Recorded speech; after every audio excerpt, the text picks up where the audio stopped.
Dicas de escrita para você que não pediu, mas eu vou dar mesmo assim.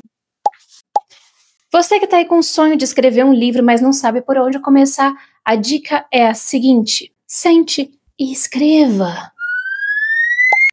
Pode até parecer que eu tô chovendo no molhado, ensinando o padre a rezar, só que na verdade essa dica não é tão simples quanto parece. Acontece que sentar para escrever um livro é um pouco diferente de sentar para fazer uma redação da escola, que geralmente é esse o parâmetro aí que a gente tem. Você tem uma história na cabeça, mas ela não cabe em uma redação, então sentar para escrever é um desafio um pouquinho maior.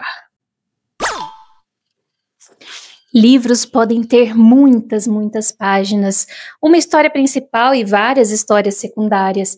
E o fato de sentar para escrever a história não garante que ela vai ser concluída de forma rápida. O aspirante a escritor, ele não tem paciência para sentar todos os dias ou alguns dias por semana e escrever um pouquinho da sua história de cada vez. Não tem paciência, às vezes, de fazer um roteiro, de fazer um planejamento da história, nem na própria cabeça. E muitas vezes a pessoa tem o começo e tem o final. Só que sentar e escrever 300, 400, 500 páginas é um trabalho.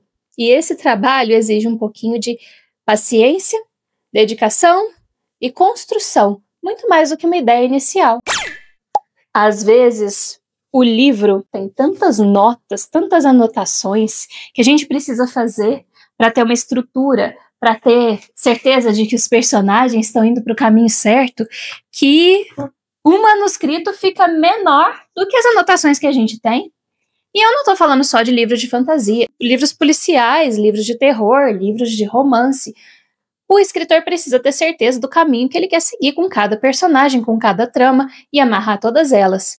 E aí vem a dica. Se você quer escrever uma história, seja ela de que tamanho for, um conto pequeno ou uma história enorme, você precisa se dedicar a ela. Você precisa parar um pouquinho, de tempos em tempos, para escrevê-la. Pode ser que todos os dias você não consiga, mas um pouquinho a cada semana. Se você não se dedicar a escrevê-la com certa frequência, você vai acabar desistindo no caminho e deixando a história morrer, deixando ela ser esquecida na sua própria cabeça. E isso daí faz a história jamais acontecer. Por isso, se você quer escrever um livro de muitas páginas, uma história grande, uma história maior, pode ser a sua biografia, pode ser a história da sua família, pode ser um livro de ficção que você vai inventar tudo, pode ser um policial que você vai contar a história de algum crime que aconteceu perto de você e que você tem informações sigilosas, pode ser o livro que for. Você precisa tirar um tempo para sentar e escrever.